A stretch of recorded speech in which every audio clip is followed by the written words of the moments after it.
5 दिन से जो भी इंस्ट्रक्शन कैंडिडेट्स को, हमारे कांग्रेस के कार्यकर्ताओं को, संगठन के पदाधिकारियों को जो हम दे सकते हैं वो दे रहे हैं। दिल्ली एआईसीसी से भी हमारे पास में जो निर्देश आ रहे हैं उसको भी हम नीचे के लेवल पे दे रहे हैं। और ये जो चुनाव है ये बहुत ही अहम चुनाव है। अहम चुनाव इसलिए है कि पूरी तरीके से निर्वाचन आयोग को भारतीय जनता पार्टी और मोदी सरकार ने घेरे में ले रखा है, दबाव बना रखा है। और जिस प्रकार से आपने देखा होगा कि चाहे वो हमारे अखिल भारतीय कांग्रेस कमेटी की तरफ से या प्रदेश कांग्रेस कमेटी की तरफ से चुनाव आयुक्तों को जो भी शिकायतें की गई, एक भी शिकायत के ऊपर किसी को नोटिस नहीं दिया गया। तो एक तरीके से चुनाव आयोग पंगु बन गया है और देश की जनता ने शानदार चुनाव लड़ा। जो मुद्दे थे देश के लोगों के, उन मुद्दों के ऊपर उन्होंने वोट किया है। देश के लोकतंत्र को बचाने के लिए, देश के संविधान को बचाने के लिए और देश में जो 10 साल से तानाशाही चल रही है उसको उखाड़ फेंकने के लिए देश के लोगों ने वोट दिया है। परिणाम कल 4 तारीख को आएंगे, लेकिन हम पूरी तरीके से आश्वस्त हैं कि राजस्थान में जिस प्रकार से प्रदेश की जनता ने, कांग्रेस के कार्यकर्ताओं ने आशीर्वाद दिया है, मेहनत की है और वो जो वोटिंग की है वो इंडिया गठबंधन के पक्ष में की है और अच्छी खासी सीटों के ऊपर हम लोग जीत करके यहां से इंडिया गठबंधन की सरकार में शामिल होंगे। भारतीय जनता पार्टी के पास में कोई मुद्दे नहीं थे, क्योंकि 10 साल से मोदी सरकार जो काम कर रही थी उसमें कोई काम उन्होंने कोई ऐसा किया हो जिससे महंगाई कम हुई हो, बेरोजगारी कम हुई हो, किसान की आमदनी बढ़ी हो, बीपीएल परिवार जो थे वो कोई बीपीएल से निकल करके और मीडियम क्लास में आए हों। विदेश नीति में उन्होंने कोई अच्छा किया हो, आर्थिक नीति में कोई अच्छा किया हो, किसी भी सेक्टर में वो अच्छा नहीं कर पाए। ये जनता में गुस्सा था और जिस प्रकार से संवैधानिक संस्थाओं का दुरुपयोग केंद्र की सरकार कर रही थी और विशेष रूप से जो संविधान बदलने के लिए जो इनके एमपीज, आरएसएस के लोग जो बयान दे रहे थे कि हमें 400 पार चाहिए क्योंकि हमको संविधान बदलना है, तो इन सब चीज़ों को ध्यान में रखते हुए भारतीय जनता पार्टी और मोदी सरकार को उखाड़ फेंकने के लिए देश और प्रदेश की जनता ने वोटिंग की है। और राजस्थान में मेरा ऐसा मानना है कि 6 महीने में जो भजन लाल जी की सरकार है, जिसको हम लोग परिचित सरकार पूरे प्रदेश की जनता कहती है, वो पॉपुलर हो गई इस नाम से क्योंकि वो पर्ची से ही बने थे, बहुमत से या वोटिंग करा के नहीं बने थे, एमएलए की राय से भी नहीं बने थे। तो वो सरकार 6 महीने में कुछ भी काम नहीं कर पाई है। आप देखिए, 2 चीज़ें उन्होंने, यमुना जल समझौता और ईआरसीपी का एमओयू की बातें करते रहे, एक बूंद पानी वो लाए नहीं। वो एमओयू आज तक उनके मुख्यमंत्री जी के हाथ लगा नहीं और जनता को वो दिखा नहीं पाए, मीडिया को वो दिखा नहीं पाए। वो केवल चुनाव तक का प्रोपेगेंडा था। और जिस प्रकार का वातावरण इस प्रदेश में जो कह रहे थे कि कांग्रेस के राज में अपराध बढ़ रहे हैं, आज इतने अपराध बढ़ रहे हैं, हमारी नाबालिग बेटियों के साथ में बलात्कार हुए हैं, महिला अत्याचार के मुकदमे बढ़े हैं, आए दिन माफिया लूट, डकैती, हत्या वो कर रहा है, भ्रष्टाचार का पूरी तरीके से बोलबाला है। तो ऐसे में लोग ठगे गए। उन्होंने कहा कांग्रेस की इतनी अच्छी योजनाएं थी, मुख्यमंत्री चिरंजीवी योजना 25 लाख का इलाज था, इन्होंने न तो कोई गरीब का इलाज किया, हीट वेव जो थी उसके अंदर इन्होंने कोई इंतजामात की नहीं किए, लोग तेज लू से मरते रहे।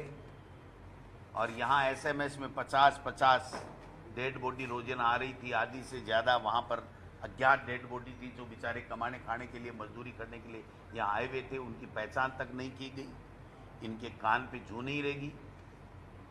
आखिरी में मुख्यमंत्री जी ने एक मीटिंग ली और पता नहीं उस मीटिंग का क्या रिजल्ट आया, क्या इन्होंने व्यवस्थाएं की, हमारे सामने तो कोई मीडिया के माध्यम से या उनके प्रेस नोट के माध्यम से कोई बात आई नहीं। केवल मेहंदीपुर बालाजी में जाकर के और उन्होंने कहा कि हीट वेव चल रही है, सब प्रसन्न रहें, देश के प्रधानमंत्री जी तीसरी बार बन रहे हैं। इसका मेरे तो समझ में नहीं आया कि हीट वेव का तीसरी बार बनने से क्या संबंध है। तो मैं समझता हूं कि इसलिए लोगों ने केंद्र की मोदी सरकार की विफलताओं के ऊपर, हमारी कांग्रेस के न्याय पत्र और हमारी जो गारंटी हैं उसके ऊपर विश्वास करके, और यहाँ पर राजस्थान में जो सरकार है वो सरकार नाम मात्र की है, उसने कोई काम नहीं किया। इन सब चीज़ों को ध्यान में रखते हुए लोगों ने वोटिंग की और कांग्रेस और इंडिया गठबंधन के उम्मीदवारों को जिताने का काम कल की काउंटिंग के रिजल्ट से आएगा। अच्छा, 295 सीटें अगर आप भी जाती है तो चेहरा कौन है? बताया ना, हम सक्षम हैं तय करने में। और जब पहले इंडिया गठबंधन बना था उसी वक्त ये बात आ गई थी कि इंडिया गठबंधन का पूर्ण बहुमत आएगा और आने के बाद में बैठ करके इंडिया गठबंधन के तमाम घटक दल प्रधानमंत्री के नाम का चयन कर लेंगे और शपथ लेंगे। अध्यक्ष जी, सर कल आपने हाईकमान को खड़गे साहब से बात की थी, वीडियो से अपनी तरफ से पार्टी के बारे में बताया कि यहाँ कितनी सीटें आ सकती है। एग्जिट पोल आपने देख लिए, आपका खुद का गोल डोटासरा जी का एग्जिट पोल क्या है राजस्थान और नेशनल लेवल? मेरा एग्जिट पोल यही है कि राजस्थान की जनता ने 36 कौमों ने अच्छे वोट इंडिया गठबंधन के उम्मीदवारों को दिए हैं और भारतीय जनता पार्टी से चाहे एक सीट ही ज़्यादा है, हम लोग ज़्यादा आएंगे। और मैंने कल शायद खुलासा भी किया होगा कि हम लगभग 10 सीटों में 100% हैं और 8 सीटें ऐसी हैं जहां पर हमारा एज है, हम उसमें प्लस हैं, क्लोज कंटेस्ट है बल्कि प्लस है, तो उसमें से 8 भी आ सकती हैं, 7 भी आ सकती हैं, 6 भी आ सकती हैं, 5 भी आ सकती हैं। ये मशीनों के अंदर काउंटिंग में सामने आएगा। लेकिन मेरा ऐसा मानना है कि हम भारतीय जनता पार्टी से ज़्यादा सीटें यहाँ पर इंडिया गठबंधन की लेकर के जाएं। सर, काउंटिंग को लेकर के आपने एजेंट्स को कुछ खास डायरेक्शन दिए हैं कि वो पर्ची निकाल के और बिल्कुल, देखिए इसमें 1000 तरह की बदमाशियां करने की चेष्टा है और जैसा सूचना आ रही है, जो जयराम रमेश जी ने कहा है, अगर वो बात सत्य हुई कि 150 से ज़्यादा डीएम्स को, कलेक्टर्स को अमित शाह जी ने फ़ोन किए हैं, जो जयराम रमेश जी जैसा कह रहे हैं, अगर ऐसी कोई उनके पास सूचना है तभी उन्होंने कहा होगा। अगर ऐसी बात है तो इससे बड़ा लोकतंत्र के लिए कोई कुठाराघात कोई हो नहीं सकता कि अपनी सत्ता का दुरुपयोग ये लोग बात कर रहे हैं। इसलिए हमने पूरी तरीके से पाबंद किया है कि जो आपका 17C फॉर्म है उसको मिलान कीजिए, हर कैंडिडेट के वहाँ पर कितने काउंटिंग में आए थे वो हर के मिलाइए। मान लीजिए हम कांग्रेस के एजेंट हैं, कांग्रेस का लिख लिया, लेकिन नोटों में आए या तीसरे कोई कैंडिडेट के आए, वो बीजेपी के जोड़ के बता दिए, टोटल बराबर मिला दिया कि साहब 2000 वोट पड़े, ये 2000 का आंकड़ा लो, लेकिन उसमें बीजेपी के दूसरे नोटों वाले काउंटिंग कर दिए, तो हम क्या करेंगे? तो ये सारी चीज़ें हमारे दिमाग में है और ये सब चीज़ें हमने नीचे तक कन्वे किया है और सब लोग सतर्क हैं पूरे तरीके से। काफ़ी लोगों ने तो, कैंडिडेट्स ने तो मशीन के पैरा भी लगाया है, मशीन के पैरा भी लगाया है कि दिन रात उसकी चौकसी भी की है कि कहीं ये मशीनें बदल नहीं। स्ट्रॉन्ग रूम में पैरा कहाँ लगाया? सीकर में भी है, कोटा में भी है, 3-4 जगह का तो मेरे पास सूचना है। बाकी बहुत सी ऐसी जगह है कि ये मशीन चेंज नहीं करती। कई आशंका है मशीन चेंज हो सकती है? और ये तो आशंका तो सब कुछ, ये तो मोदी सरकार का तो खेल ही आशंकाओं का ही है।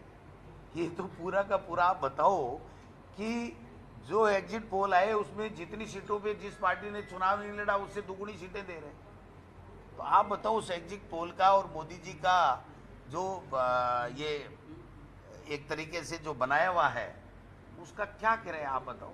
किस तरीके से वहाँ कन्याकुमारी में जाकर के ऐसे बैठे हैं और 10-20 साल का एजेंडे के ऊपर मीटिंगें कर रहे हैं। भाई किस बात के? आप तो कल महामहिम राष्ट्रपति को आपको अपना इस्तीफा सौंपना पड़ेगा। आप काहे के लिए 10 साल 20 साल की रोड मैप बना रहे हो, काहे का मीटिंगें ले रहे हो? सर, आपने राजस्थान में इलेक्शन कमीशन से कुछ बात की कि आपको शादी की मशीन अगर बदल ली जा सकती है कुछ डिस्ट्रिक्ट में, तो निर्वाचन आयोग से आपको कुछ बात हुई है? निर्वाचन आयोग से हम लोग चुनाव के दौरान भी बात कर रहे थे, बाद में भी बात की है, लेकिन निर्वाचन आयोग तो एक तरीके से निष्ठुर है, कुछ भी जवाब देने को तैयार नहीं है। मैं दिखवाता हूं, इसके अलावा यहाँ के चुनाव आयुक्त के पास में कोई जवाब नहीं है। हमने प्रदेश कांग्रेस कमेटी की तरफ से 26 शिकायतें हमने की थी राजस्थान से, एक का भी जवाब उन्होंने नहीं दिया। और हमने प्रमाण के साथ कहा था कि ये इस तरीके के बयान जो है वो आपकी गाइडलाइन के मुताबिक नहीं देने चाहिए थे और ये आचार संहिता का खुला उल्लंघन है। उसके बावजूद भी कुछ नहीं हुआ, आज तक तो कोई आया नहीं। आज देश के मुख्य निर्वाचन आयुक्त की प्रेस कॉन्फ्रेंस हुई है, उन्होंने कहा कि हमें हिडन और गायब जेंटलमैन कहा गया, लेकिन फिर भी हमने वोटिंग परसेंटेज क्यों नौबत आई? 70 साल के इतिहास में ये नौबत क्यों आई कि उनको ये साबित करने के लिए प्रेस कॉन्फ्रेंस करनी पड़ रही है कि नहीं हम गलत नहीं हैं, हम दबे हुए नहीं हैं, हम जो है एजेंडे में, बीजेपी के एजेंडे में शामिल नहीं हैं, हम सही हैं। और ज़्यादा कहता है ना मैं साहूकार, वही सबसे बड़ा चोर निकलता है। थैंक यू, नमस्कार। आराम से